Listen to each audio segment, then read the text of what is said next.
infrastructure requirements for residential, commercial and industrial developments on time, on budget. Find out more at lancogroup.com.au. Lanco Group, your business partner for engineering solutions. Are you looking to change your destiny in life? Be your own boss? Start your own business? If you are, you need people who understand your needs and are committed to helping you make it happen. At DKP & Co Chartered Accountants, we are more than just accountants. We are business advisors, taxation consultants and strategists that specialise in setting up businesses. We understand the client and give them the very best customised advice and strategies to achieve their goals. Visit our website dkpco.com.au or give us a call today on 03 9023 9370. Fast, proactive, personal. That's DKP & Co Chartered Accountants.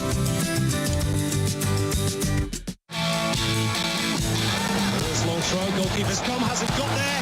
Harry Kewell, and then poked home by Tim Cahill. Australia have done it!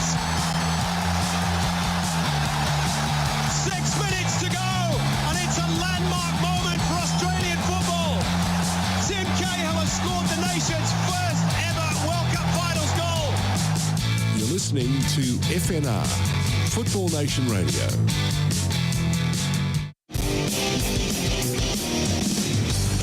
Western United, can they find something here? Big chance, Barissa! He's done it again! And it's a goal! Unbelievable! What about this? Dylan Farias, his first touch of the game. Sanchez! Western United do claim the 3 points. And Diamante again! Oh, he's done it! Twice! He's chipped a keeper! Presented by Simonds. It's The Green Room on FNR, Football Nation Radio.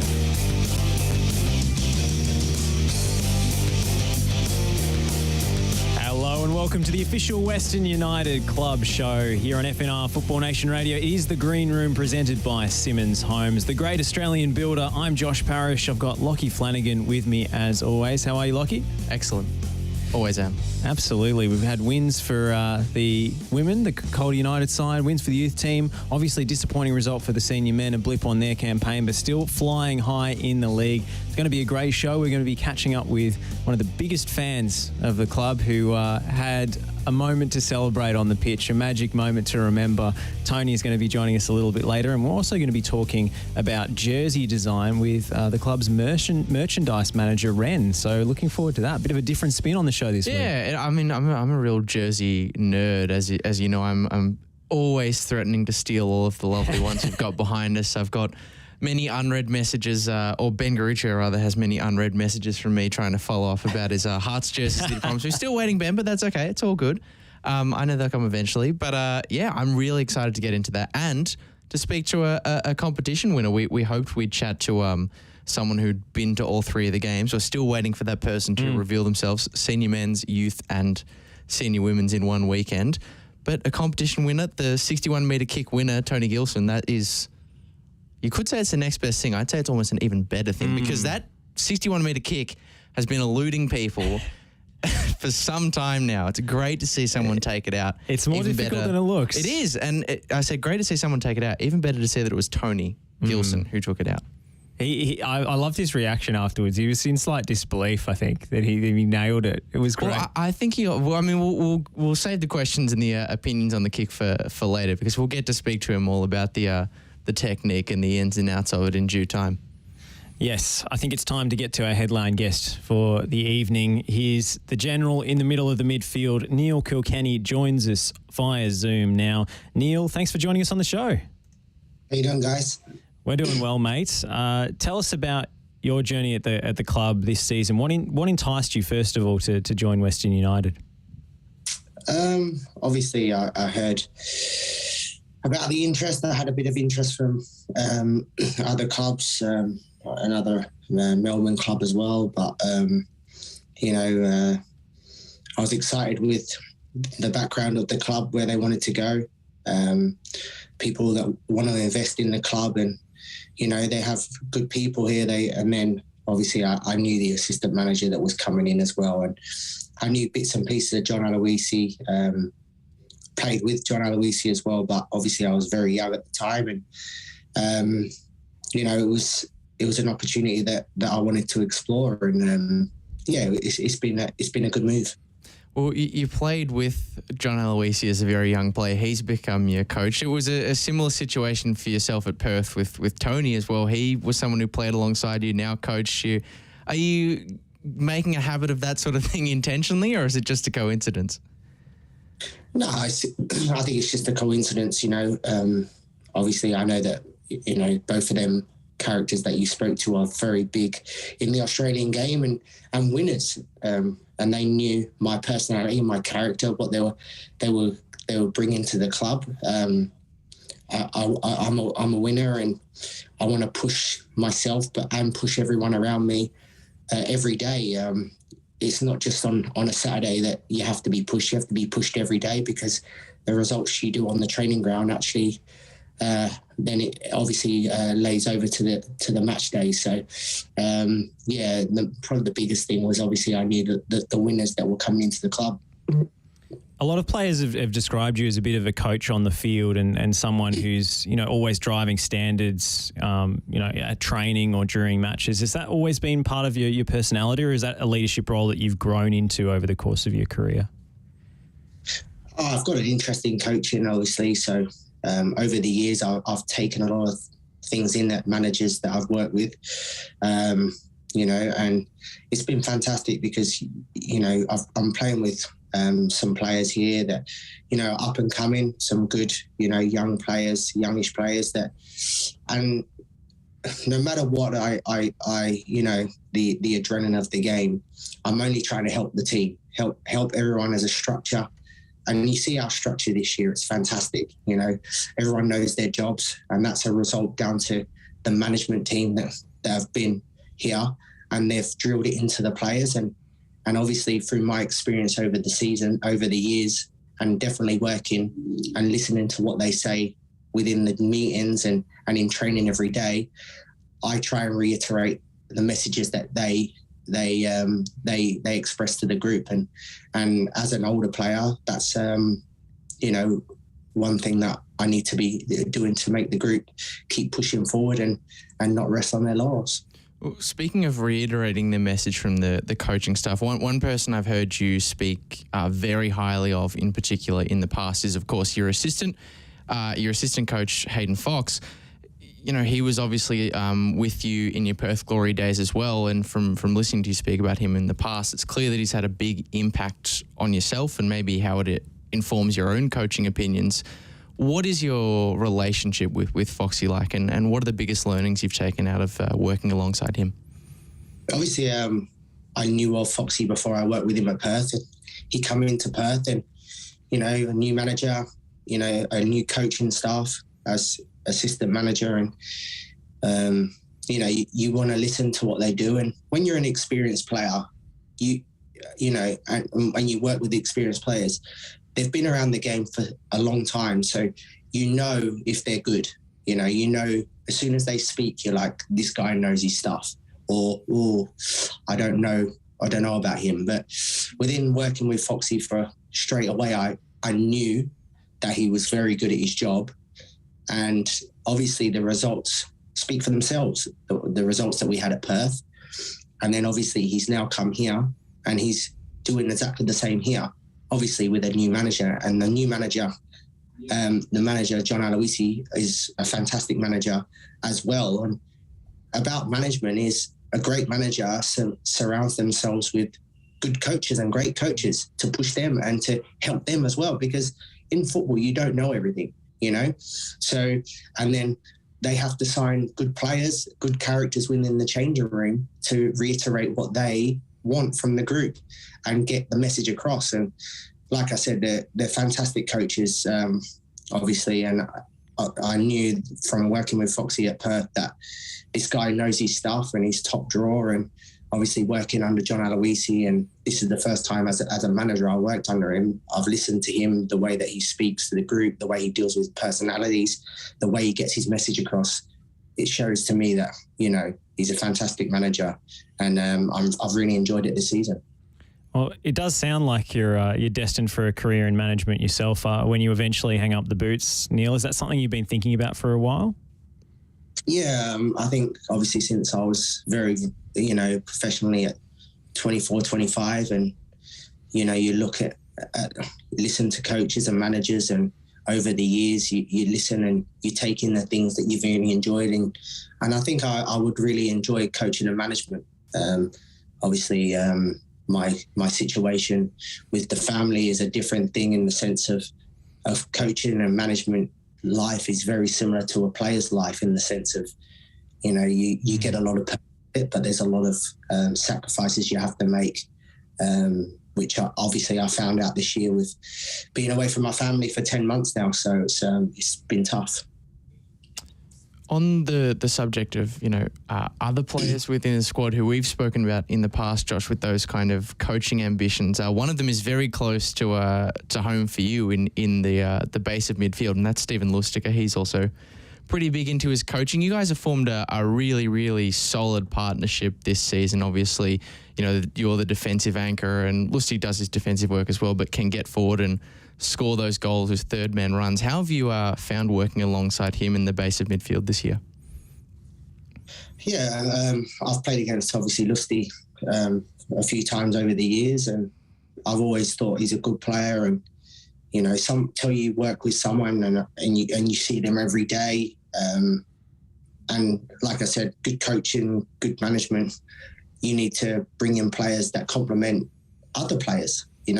I think, to a certain extent, we complement each other. He nicks a goal. He knows how to arrive into the box, right? And I can sit in behind him. I sort of build up the play from deeper, and he's very capable of doing that, but it's not his major strength. He can do it. But so, yeah, it's been good to play with Lustig, and hopefully, I can help him and complement him to as much as I can. You mentioned you've picked up bits and pieces from players and coaches that you've encountered over the years, and you've had a really successful career over in the UK as well as in the A-League. Perhaps from your UK days, who are some of the coaches that you've admired and taken lessons from over that journey? I've worked obviously with Steve Bruce and Simon Grayson, who was obviously my manager at Leeds and Preston. In Australian football, they wouldn't be such big names. Obviously, Simon Grayson, people would know more so of Steve Bruce, but I've picked up man management skills from Steve Bruce, the way that he used to deal with things. I was a young person, but, and then obviously Simon Grayson over the years. But, as a player, you work with managers and you try and, pick the good things, but not so good things as well. I've worked with managers over the years as well that, you see them do certain things and you're like, okay, well, that's maybe not the way to deal with that situation. And obviously if with a certain situation, that's the way I you should deal with it. So you pick up these good and bad things, but I've worked over the years with so many managers, it's hard to say, but obviously because they're fresh in your mind, definitely over the last 2-3 years, over probably 4 years, say 4 or 5 years, I've definitely learned a lot of stuff. I wanted to dig a little bit deeper into the learnings from your playing experience over in the UK, because obviously anyone who knows your story is familiar with, the fact that you moved across to the UK, when you were growing up, to give yourself a better chance of, getting into that top level of football, and you broke through the youth ranks at Arsenal. Obviously, you mentioned earlier in the interview, the role you're sort of playing in helping to bring young players through this team at Western United, who obviously they want to reach the mountain with this club, but many of them would look at England as the absolute pinnacle, the place to go in football. What do you think, having experienced both those playing environments, taking a lot of learnings out of it, what do you think was the key in sort of getting you across to that environment in the UK and really being a standout? Well, obviously, there's a different mentality to everything over there, in the sense of the cutthroat, to the level of the cutthroat industry that you're in. But I think as well, a lot of it comes down to the mental strength of players. Players, going to the right club at the right time. Say, for instance, if you're a technical player, don't go to a long ball team just because they're in England, or because you could go there and get swallowed up very quickly as well. So, and I think obviously that would help with the cutthroat industry that you're in over in Europe, in the sense of you see a lot of young Australian boys go over to Europe and maybe not be able to handle it mentally because it is so cutthroat. And you have to be very headstrong, very determined. And when you take the knocks, you have to get yourself back up and dust yourself down again to go again. So definitely if any young players wanted advice, I would always advise them, in my opinion, which has got a decent experience. And, sometimes, I'm brutally honest as well. So, but I'll always try and help young players and try and advise them if they ask my opinion, if it was right or wrong, in my opinion, what they should be doing. I wanted to rewind, if we could, to your full Premier League debut back in 2005. I think it was against Liverpool, and obviously the day didn't end so great for you with the red card. But it seems like you did enough that day to impress some of your more established teammates, and they had some words of encouragement for you in the media afterwards. Just how important was that? That experience and getting that positive feedback from those senior figures at the time, because, you look at it on paper, you made your debut against Liverpool, the red card, the draw, it could be perceived as a negative experience, but it looked like it turned into a positive one for you. Yeah, obviously, I found out a couple of hours before the game that I was playing against Liverpool. They just won, I think, the European Champions League as well. The next season, I made my debut, and I think it was 83rd minute. Someone's hit the bar, and I think it was hit the bar, or even come in with a header, and I've literally put my hand out from a natural reaction. It was like I put my hand out and then gone, oh no, what have I done? It was just a reaction, obviously, from the emotion of the game, wanting to succeed so much. I just put my hand out, and then as soon as I touched it, I realised what I'd done. And obviously we were winning 2-1 at the time, I think. And it was a penalty. I got sent off, straight red. And Jibril Cisse scored the penalty to make it 2-2. But people forget that, and I always remember that it was actually our first point at home that season. So I was really upset. I feel obviously from that, but like I said, football turns so quickly, so you have to dust yourself off and go again. And from them experienced players I've played with, it was nice words, and they helped me through a couple of difficult hours after the game. It's interesting, isn't it, Josh? Sort of listening to that story and comparing it to your role in the squad this season, Neil. Obviously, still a standout as an individual, playing in the base of the midfield, but helping out those around you, giving it honest advice to the young players. It kind of feels like a bit of a full circle moment. I mean, what does that kind of transition from taking those lessons to now giving them mean to you? Well, obviously, people and fans and everyone, they see the perception of, on the pitch, the adrenaline running through, and maybe sometimes, the way I say things. But I think now people know that within the group and that I play with, that it's the passion of the game that's coming out. And then I always say to them sometimes, don't listen to the way I say it, listen to what I say.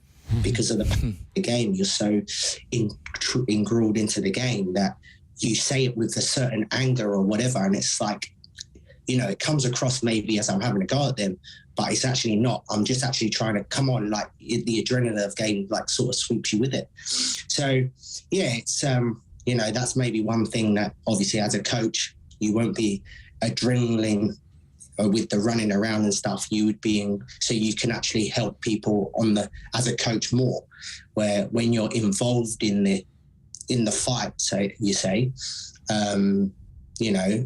maybe say it a wrong way, but yeah, it's funny how, certain things, because obviously I know what I hear people that used to give me advice, and when I was a youngster, it's like anything, you go, oh, whatever, he's or whatever, and then when you get older, you go, actually, I should have really listened to him. Do you know what I mean? So I've been in both spaces now, obviously being an older player, so it's interesting. Well, it's funny you say that, Neil, because I think it depends on the coach is what I would say. There's a lot of red faces and angry words on the touchline in the A-League, so I think it depends on how you're able to I guess handle those emotions.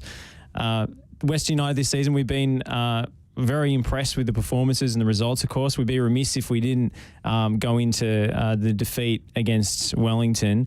It seemed as if they sprung a bit of a tactical surprise in that game.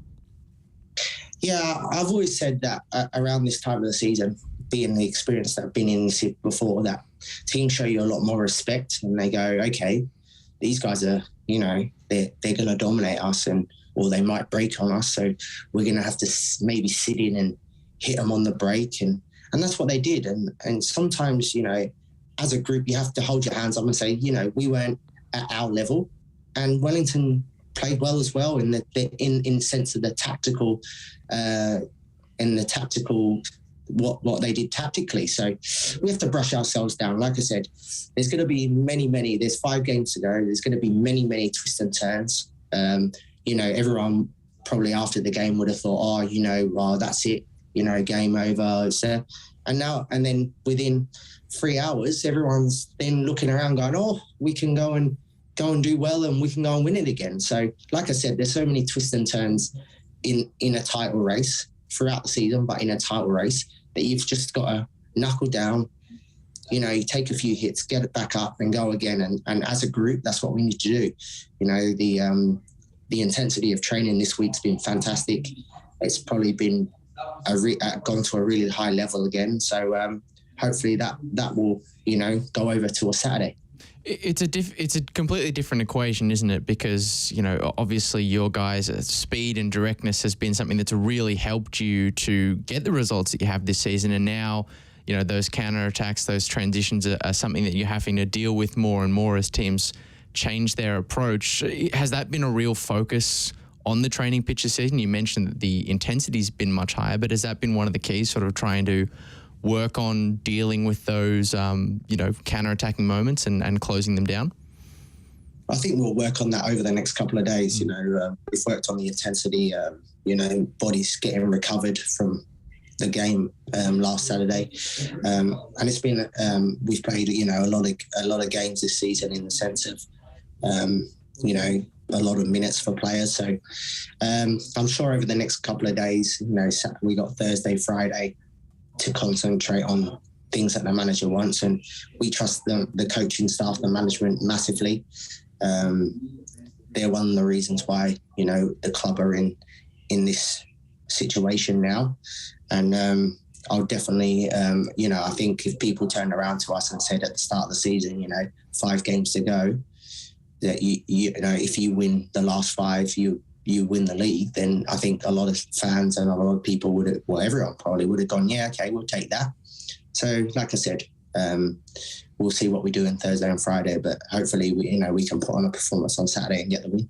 And obviously, as you just brought it up, you've got a chance to get back to winning ways and show the fruits of the labour in the training track in midweek against Perth, obviously your old side as well. How do you feel going into that one? And it's in Tasmania as well, so a lot of variables to throw up. Yeah, it's disappointing the situation that Perth Glory find themselves in. Even when I was there last year, I could feel it at the start of last season. Be it, like I said, as an experienced pro, you can't pull the wool over your eyes. What's going on. You can sense certain things going on. Like I said, I could sense it with him walking through the doors here. That I knew that we would surprise a lot of clubs this year with everything, the players, the characters in the changing room, the younger ones that had been here last year that were desperate to succeed. Obviously a structure that's been put in place out the club, and that comes down, to everything. But yeah, it's we're really looking forward to to the game on Saturday, and we're confident. You know, we got to put on a performance, and hopefully we'll get the 3 points. Well, I mean, it's a cliche, but I guess it's 3 finals coming up. With these 3 games in hand on Melbourne City, you win all 3, you're top of the league. Yeah, of course. And, you know, like I said, you know, if you want to win the league, that's what you've got to do. You've got to win games, you know, and that's what it's all about. That's a different pressure than quite a few of the boys haven't had in their careers so far. But that's why you know, as a management, you know, they've been there before as players and coaching staff. So I'm sure that they can, you know, help with that experience as well. Well, Neil, we better let you go. You've been very generous with your time. Thank you so much for joining us and giving an insight into you and your career. And we look forward to seeing you in action in Tasmania on Saturday. Thanks for having me, guys. I really appreciate the chat. Well, we're going to take a short break because we've got the merchandise manager, Ren Wackett, on the other side. Lockie, your chance to ask about kit design. We're going to be able to speak about all of those. I'm looking forward to it. So let's take a short ad break here on the Green Room on FNR, and we'll be back with more in a moment. Are you looking to change your destiny in life? Be your own boss? Start your own business? If you are, you need people who understand your needs and are committed to helping you make it happen. At DKP & Co Chartered Accountants, we are more than just accountants. We are business advisors, taxation consultants, and strategists that specialise in setting up businesses. We understand the client and give them the very best customised advice and strategies to achieve their goals. Visit our website dkpco.com.au or give us a call today on 03 9023 9370. Fast, proactive, personal. That's DKP & Co Chartered Accountants.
Maloney takes. It's in! It's Ben Watson! It's Ben Watson for Wigan Athletic! They've surely won the FA Cup! For Dave Whelan, for Roberto Martinez! You just cannot write scripts like this! Since 1998, Lanco Group has been providing superior civil engineering solutions and advice to developers, local government and service authorities across Australia. Lanco Group is known for delivering sustainable, efficient solutions. By working closely with clients, Lanco Group is able to meet the complex infrastructure requirements for residential, commercial and industrial developments on time, on budget. Find out more at lancogroup.com.au. Lanco Group, your business partner for engineering solutions. Western United, can they find something here? Big chance, Barissa! He's done it again! And it's a goal! Unbelievable! What about this? Dylan Barrios, his first touch of the game. Sanchez! Western United do claim the 3 points. And Diamante again! Oh, he's done it! Twice! He's chipped a keeper! Presented by Simonds. It's the Green Room on FNR, Football Nation Radio. Welcome back. It's the Green Room, the official Western United club show here on FNR Football Nation Radio, presented by Simonds Homes, the great Australian builder. I'm Josh Parrish. I've got Lockie Flanagan with me, and we're delighted to be joined now by the club's merchandise manager, Ren Wackett. Welcome to the Green Room. Hi, guys. It's so great to have you on the show, mate, because there's a number of things we're always impressed by at Western United here at FNR, and Lockie in particular is always frothing over the jerseys and merchandise. One piece he's rocking right now. I was wearing an overshirt before in our chat with Neil Kilkenny. I've thrown it off because I think this shirt deserves to be seen in full. There's a great range of merch that's at the club, the tees, and I can see as well, Ren, that you've got one of the latest pieces on. Tell us a little bit about this new edition. So, I mean, yeah, great. Well, thanks for having me, guys. I mean, you know, it's a really interesting role being a merchandise manager for any club.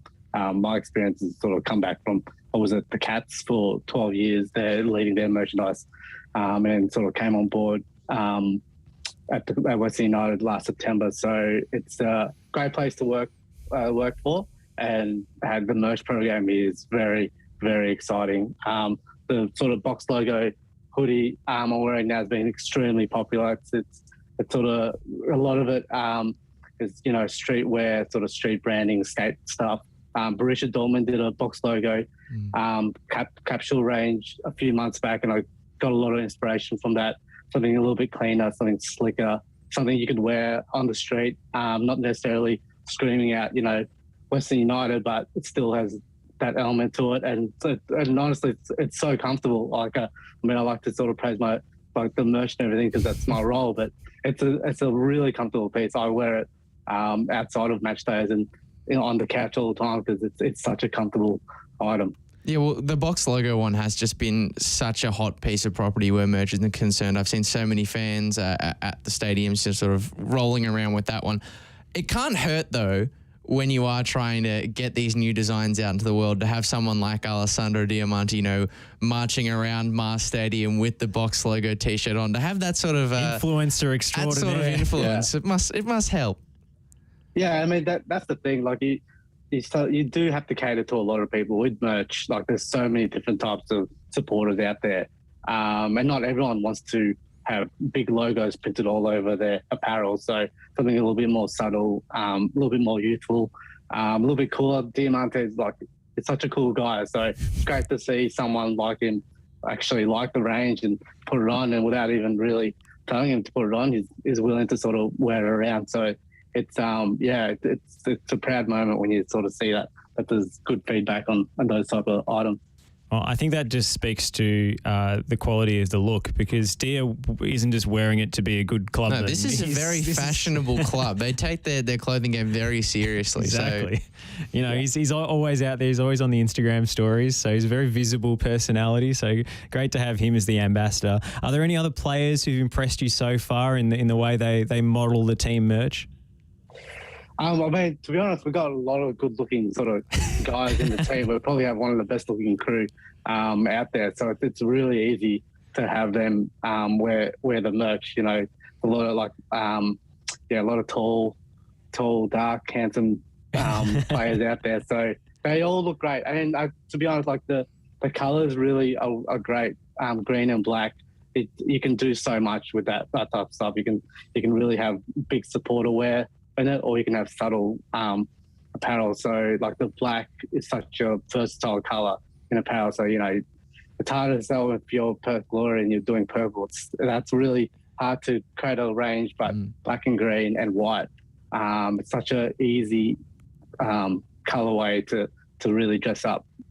It's that shade of green as well, I think, that is so nice, a kind of deeper sort of dark green. Because we did have the North Queensland Fury in the competition a few years ago. In a lurid green. And that's got its own place, so we may see that at some point. But it's really nice. And the best part for you as well, Ren, is that, you know, the green and black, obviously, Sassuolo are and were a team known for also having that colourway. But with before too long, they're only going to be able to wear, they're not going to be allowed to wear green anymore. So green's going to be gone. The green and black colour palette will be the property of Western United, and what a great colour palette it is to work with. And the other thing you mentioned is obviously within the variety of the designs, making a lot of subtle merchandise. It's something I'm a really big advocate of, like to be able to have something that obviously you can wear to a game day, but also wear around on the street, and people who know will give you that sort of subtle nod. It's a real, especially compared to some of the other merchandise we see throughout the league, it feels like that's a really big difference maker to create items that are sort of casually appropriate as well. Yeah, I mean, definitely. I think football, in terms of internationally, in terms of apparel, is such a big driver of that. You can get a lot of cool apparel that has a little, hint of the branding of that football club, and you wouldn't know until you actually look at it closely. They go, oh, actually, that is a Western United top. Like, that's cool, you see someone with that piece and you like it, you can give them another guy, yep, we're Western United fans, but we're not screaming it out there on the weekday, but on the weekend, we'll wear our top and our jerseys and scream out loud, but during the weekday, we can have our box logo hoodie or tee and just support subtly. So it's all about versatility. Like, you really want to have pieces in the program, in the merchandise program, that can cater to a lot of different types of people. Like, ones that do want to support, wear the jersey, that's great, like scream out and wear it proud. But ones that just want to have something a little bit more subtle, a little bit more fashionable, then they can have that too. So we're really trying to build a range internally at the club that can cater to a lot of our fans. And we're such a new club that we're fortunate that we're in a position that we can go and try new things and see what can work, because it's such a new club that you can actually really be adventurous and audacious with design. So I guess with the kits especially, we've had amazing sort of sell-through and feedback with the kits that we've had so far in the 3 seasons. And I think, you're never always going to please everyone, but I think for the most part, our kits have always been a bit of a standout. It's almost like a secret handshake, isn't it, Josh? When you see someone with another piece of subtle merchandise that you always recognise, like the greyed out logos as well on the t-shirts is another design that I'm familiar with, where it's just the Western United logo. You can see it there, but it's just in grey, so it doesn't stand out a huge amount from the black. But anyone else who's walking past you and sees that sort of faint grey W, they're going to know, Josh. It is really like a secret. It's almost like a secret code. Pretty cool. It's like the stone cutters in The Simpsons. Exactly. Just a little subtle nod. Exactly. Ren, tell us about jersey design. What's the process that actually goes into that? How does it work? Yeah, I mean, it's very. There's a lot of people with a lot of opinions on jerseys, and you'll get that everywhere. So, like I said, you're not always going to get everyone liking the jersey, but it's important that, I mean, for me, that you get a lot of everyone's opinion. And it's such a new club that we're trying to build a tradition and some foundations here. And I think having sort of all those opinions in there going, yeah, it forges a jersey. Like, for example, I guess the home jersey, I'm very traditionalist in that that's how, we've got green and black stripe. That's who we are. We can't move away from that because this is who we are. And you see a lot of clubs change so drastically, but for us, that's forging sort of our tradition and our history. And then the away kit is something that we can always be a little bit more adventurous, and you've seen some of our designs there. It's always that kit it's a bit of a wow factor. There's 50-50 will like it, and the other 50% won't like it, but it's you want it out there, and you want people to talk about it. And then we're hopeful to introduce the third kit for next season, because we're at that stage where our program is sort of delivering the demand to have a third kit, and you've seen some great kits out there. So I'm always open to what designs are in, or what's popular overseas, and opinions, and always email our merchandise inbox if you have an idea, or I'd love to see this colorway, or how good's this design from this international club. And it's always great to have ideas from fans and feedback, because we are we're not restricted in any way really with our kit design. So we're in the process of starting that brief now.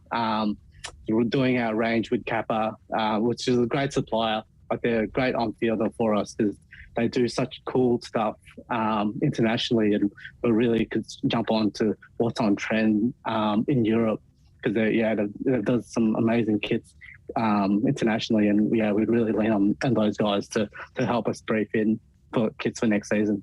I think that's one of the great things about kit culture and kit discussion is you can have very differing opinions, but sometimes there's plenty of subjects in football where you can have differing opinions, and that's maybe going to make you angry at the person who doesn't agree with your opinion. But when it comes to kits, it's a much more collaborative, like open-minded process. And I think as we can see from what I've got on, what you've got on, and what's in the background as well, the collaboration definitely leads to great results. But obviously, you mentioned it before, the process has already started to produce next season's kit. Obviously, the green and black, the colour scheme, we can sort of expect that from the home jersey, but there'll be little subtle changes here and there. Obviously, it's still early days, and you don't want to give away too much, but is there any little secrets about what we might be seeing the Western boys and girls roll out in next year? Yeah, I mean, I guess that's an important point as well. We're looking to sort of design for our women's team as well, so we got to make sure that the design fits well for both teams. But I mean, I can't give away too much, but obviously the home kit will remain pretty similar. Is my opinion that we need that tradition in the home kit. The away kit is always that being that statement piece, and then I guess a third colorway in the third kit is sort of open to discussion at this point. But we've seen popular opinions on the purple keeper kit. That's been really, we don't retail that this season, but we've had so many requests for that keeper kit, and it's one of those things where you just don't know what's going to work.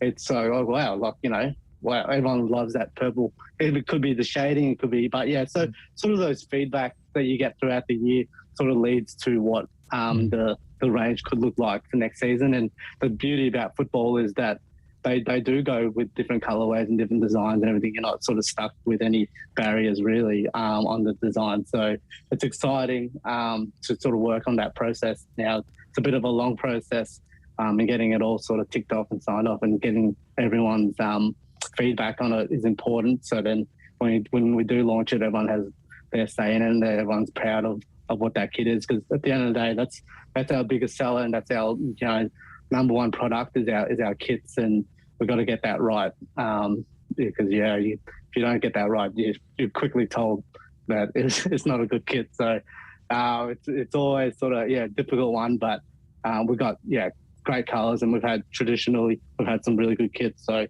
don't want to break that trend. It really speaks to the quality of the work that you are doing, Ren, and obviously the rest of the merchandise team, that you guys are somehow managing, at least in my opinion, to pull off the colour purple on a kit better than the actual team in the A-League men's that wears purple. That really tip your hat. But you talk about it being potentially going forward a more a process that's open to feedback from fans. What about within the actual teams itself? Because we started this whole chat by talking about how many fashionable members we've got within the playing squad. Are you maybe, taking some mind maps from Dio about what things could look like, not just the kit, but the whole range to come? Yeah, definitely. I mean, we're always open to feedback from the playing group. Some of them, to be honest, are just like, we'll wear whatever we need to wear on the field, but some really have some strong opinions on what they want to wear for next season. So it's one of those things that, you do get a lot of player feedback. And it's important as well. I've always found that a successful kit is always when you get the feedback from internally, from the club, from everyone that's like, this works for us. This is the story behind why we do something. It's everything like you see in the AFL with the Indigenous Guernseys. There's a story behind the design. That's why they're so popular. So I think for me, how I want to approach the kit design for next year is that we have a story, and we have a reasoning behind why we've done this design. I think you'll see that next season's kits will be sort of launched a little bit different to what we've done in the past. That there'll be some detailing around why we've done something. And I think that's when you demonstrate the story and the reasoning behind a certain design or pattern, then I think people really, really join that and really embrace those designs. I think one of the best examples of that in recent years has been the Ajax Bob Marley special edition, because they sing the song at the games, and I think they really hit a nerve there. Are there clubs that you look to? You mentioned Borussia Dortmund before. Are there clubs that you look to as inspiration? Because football being this global sport with so many different ideas coming out and so many different trends, what are some of the clubs and leagues that you look to overseas for inspiration for the streetwear and for the kids? Well, for me, I guess Austin FC in the MLS. I think the MLS guys do it really well. They have their one sort of major partner that kits them out, and it's interesting to see what designs come out from clubs from the same supplier. Obviously, Austin FC is such an easy one because we've got the same colours. But like I know I do a lot of research with Kappa, because Kappa do such cool products in Europe. So I sort of lean towards just those clubs that not so much you see around like the Liverpools and the Uniteds or whatever. It's I look at those like different clubs that are like, oh, they're doing it a little bit different. Because we want to be industry leading in our kits and in our merchandise program. So we want to push the boundaries and be audacious and go. And people talk about our kits, whether it's positive or negative. It's good when people talk about our kits and go, hey, have you seen that club in Melbourne that's got this kit design? It's so we've got that the raised badge that's really it's just a talking point.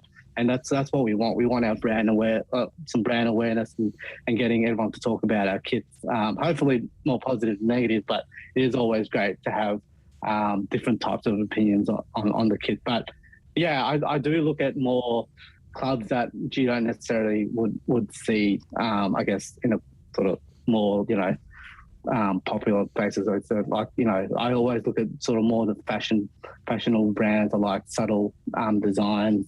And subtle messaging within the kit, but that's just my opinion. I also need to sort of work collaboratively internally to make sure that we deliver a kit that everyone's really happy with. You mentioned the raised badge. If anyone's ever owned or worn like a Western United replica jersey, that's the first thing you notice when you put it on. It's actually so the satisfying. Tactile experience. You actually have to catch yourself when you're out in public because you probably don't want to be like dragging it. It's the lettering as well. It's just it's so cool.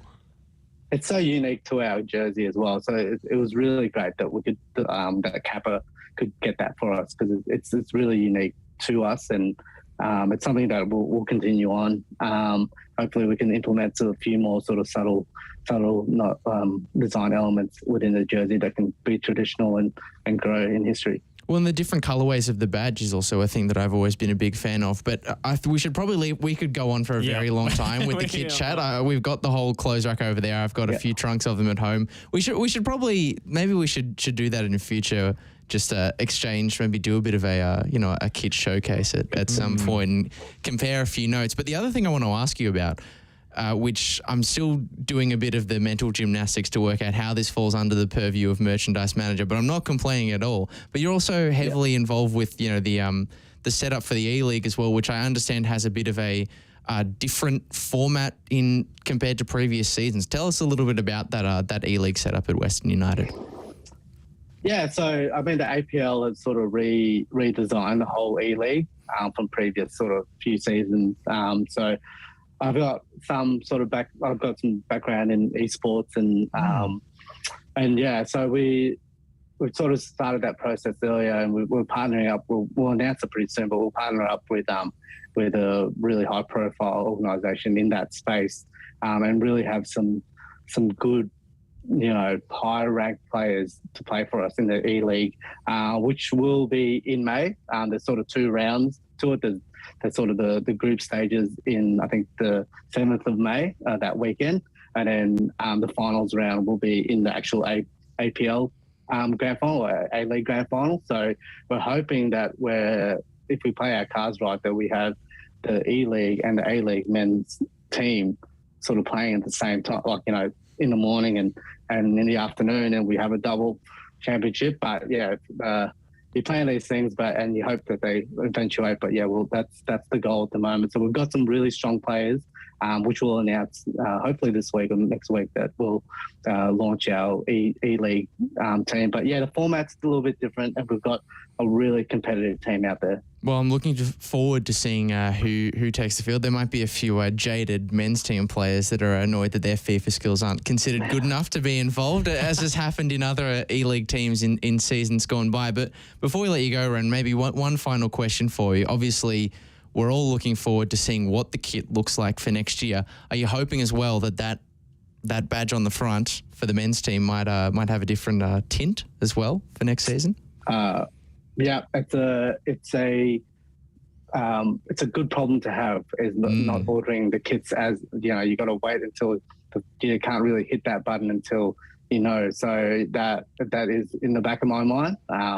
It's a stress to have that to not, because you want to order it as soon as possible so it can get delivered on time. But it's one of these things where it's a good problem to have. So hopefully there'll be a little bit of a different colour A-League badge there next season. I got to say, I think gold trims would go quite nicely with green and black. Green, black. But I'm not the merchandise manager. I don't design the kit, so keep my opinions to myself. Hey, everyone's got an opinion on this. That's the beautiful thing about it. Ren, thank you so much for joining us. It's been really entertaining, really fun to have you on, and best of luck with the final release. We can't wait to see what it looks like. No worries, guys. Just sort of one final message from me. Just to let our fans know that we're having a sort of long weekend offer. We've got 25% off merchandise online, which includes sale items as well. And then we also will have that offer in Tassie for the guys that for everyone that's attending those games. So big offer this weekend for our supporters. Thank you for letting me know. Very good. Good thing I've got the wallet right here. Yeah, perfect. Lockie's bank balance is not thanking you for that revelation. But wow, what an offer. 25% off this weekend. Ren, thank you so much for joining us. Thanks, guys. See ya. We're going to go to one final break, and superfan Tony Gilson is going to join us on the other side after his 61-metre kick. So stick around here on The Green Room. To the penalty conceding kind of situation, but Atkinson did well. Oh my goodness! Have you seen a more freakish goal in A-League history? Riley McGreen with a scorpion kick into the top corner. It's one of the most amazing things we've ever seen. Come on, Ernie, on your feet. You're listening to FNR, Football Nation Radio.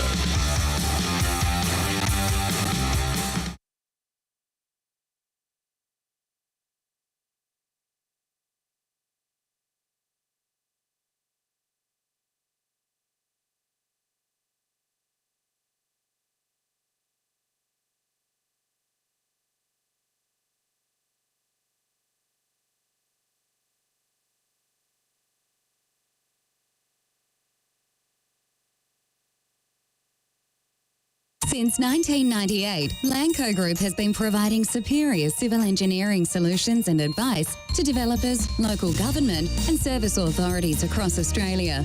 Lanco Group is known for delivering sustainable, efficient solutions. By working closely with clients, Lanco Group is able to meet the complex infrastructure requirements for residential, commercial and industrial developments on time, on budget. Find out more at lancogroup.com.au.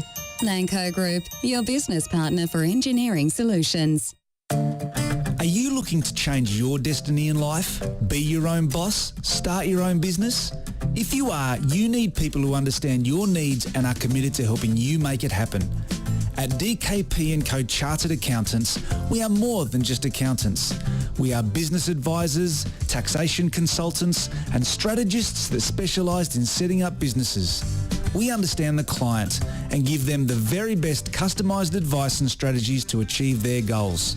Visit our website dkpco.com.au or give us a call today on 03 9023 9370.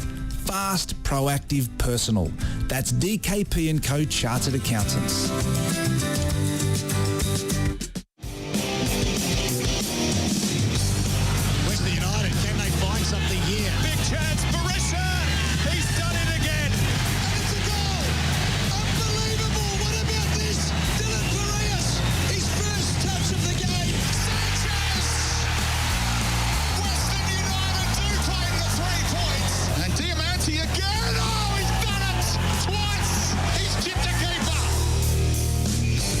Presented by Simonds. It's The Green Room on FNR, Football Nation Radio. For the final time this evening, welcome back to The Green Room here on FNR Football Nation Radio, presented by Simonds Homes, the great Australian builders. I'm Josh Parrish. I've got Lockie Flanagan with me, and we are absolutely delighted to be joined by superfan Tony Gilson, who pulled up from 61 metres on the weekend and nailed it. Congratulations, Tony, and thanks for joining us. Yeah, thanks, boys. Yeah, no, it was good. It was surprising, and I think the video showed how shocked I was. I was a bit lost for words, to be honest. What was going through your head when you lined it up, mate? Because it's a long way out. It's a lot tougher than it looks, as we've seen with a few fans this season attempting it. I thought, because I was going to toe poke it, I didn't want to stub my toe on the ground, and I didn't want to fall flat on my backside. So those were the two thoughts, to be honest. No, those are pretty reasonable concerns to have, but you did not go for the toe poke. You went for the proper side foot, and it rolled and bounced on its way towards the goal, but it got there. How did you manage? Was it luck on your side? Were the Western United gods on your side that day? Because a lot of people have tried this, as Josh has mentioned. A lot of people have tried this 61 kick and not succeeded, but you were able to. Do you think there was a Western United spirit on your side on the day? It might have been called the wind. The wind would have helped me a little bit, but the surface was magic at Moorehead. It was just unbelievable. It was like a bowling green.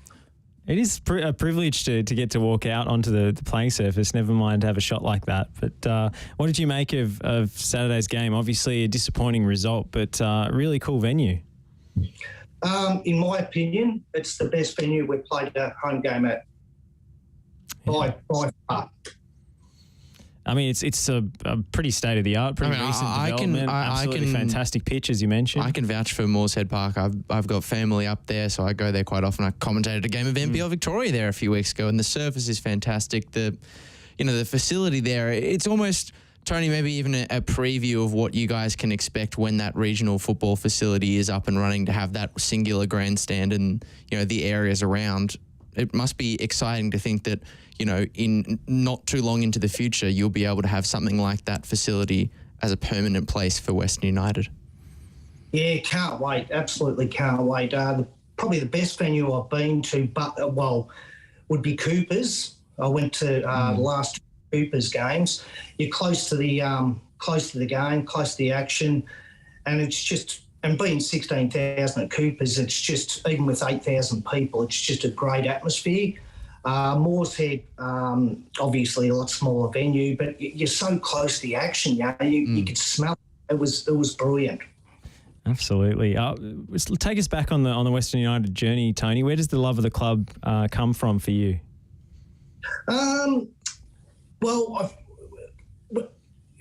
Many months before the licence, they come up with the name and colours. So I thought, and being a Geelong person, it was just, so I picked me colours, I picked me name of the club, and with the stadium, to own your own stadium, that was a clincher for me. And being western suburbs of Melbourne, I don't like travelling into the city of Melbourne, so that was it. Once it was going to be based at West Melbourne, I was in. Fantastic. And you've been a football fan for a long time. I understand you're a Birmingham City supporter. Is that right? Yeah, that's correct, unfortunately. Long journey following them, so. We had Neil Kilkenny on earlier in the program, came through at Birmingham City, made his first team debut there. It must be nice to see him at Western United these days. Oh, it is his experience. And as you alluded to earlier on with Stephen the Sticker, they've done a real good combination, those two. And, it's been fantastic. So, ex-Birmingham City player playing for Western United, it's good. No, I'm sure to have that crossover of the two of the teams that you support must be a very cherished memory. But what else, in your history of being a Western United superfan, if you'll allow me to call you that, what are some of your other treasured memories from supporting the club? Obviously, hoping to make a few more of them at the pointy end of this season, but so far in the journey, what sticks out? I looked at Melbourne Victory, the first time we played them. At Marvel when we won, that was fantastic. Game, Adelaide, both Adelaide trips. And just probably meeting all new people that have got the same vision as me as Western United supporters, and probably the club itself as well, because a lot of the people that work at the club I class as friends, and it's not many. You can't say that with a lot of clubs, professional clubs. They're actually, they're friends basically. They'll always come up and say good day. Chris Palavanas, for example, and Steph from Merch that used to work in Merch, and that become real good friends. So that's one of the biggest love of supporting the club. I mean, it makes it into a very big family, doesn't it? And Josh and I can both vouch for that as well. Everyone who we've had the chance of speaking to through this show are always, sometimes great players, sometimes great at their job, but just time and again, great people. And that's the real take home. Generosity of time and sharing their experiences and so forth has been our favourite part of this show. Of course, Tony, the senior squad will be hoping to celebrate similar achievements to yours on the weekend, when they eventually have the chance. But the reality of your victory in the 61 design kick for cash is that you've got an extra $1,061. Is there a plan for that money? Because I have it on pretty reliable authority from merchandise manager Ren Wackett. There is a discount in the club shop this weekend, so I'm wondering if maybe some of the money's going in that direction. What are you planning to do with it? Look, I'm not too sure. I was going to Adelaide again this year, but sort of money I had to pull out of it. My daughter would love me to take her to Adelaide again. So, and it's the last game of the season. Who knows what we'll be riding on that game. So, I don't know. Away trip, another one. It's a good problem to have. Absolutely. It's a very good problem to have, I'll say that. Tony, thank you so much for jumping on the show. Really appreciate it, and we appreciate your support as well. I look forward to seeing you at the next game or next away trip, and good luck for the rest of the season. And I hope your back pulls up okay after that 61-metre attempt. It's slowly getting better, No, thank you. Tony Gilson joining us, Western United superfan who walked away with $1,061 thanks to 61 Design. That's all from us this week here on The Green Room. This weekend's game, 5 p.m. kickoff at UTAS Stadium in Tasmania against Perth Glory, but every game a final, Lockie. Oh, yeah. They all matter. Absolutely. 3 wins and Western United will be top of the table and in pole position for the Premier's Plate. This is it. This is the business end of the season. We can't wait to see the action. Thank you all for joining us here on The Green Room, presented by Simonds Homes, the great Australian builder, and we'll speak to you again next week. Western United, can they find something here? Big chance, Barissa! He's done it again! And it's a goal! Unbelievable! What about this? Dylan Barrios, his first touch of the game. Sanchez! Western United do claim the 3 points. And Diamante again! Oh, he's done it! Twice! He's chipped a keeper! Presented by Simonds. It's The Green Room on FNR, Football Nation Radio.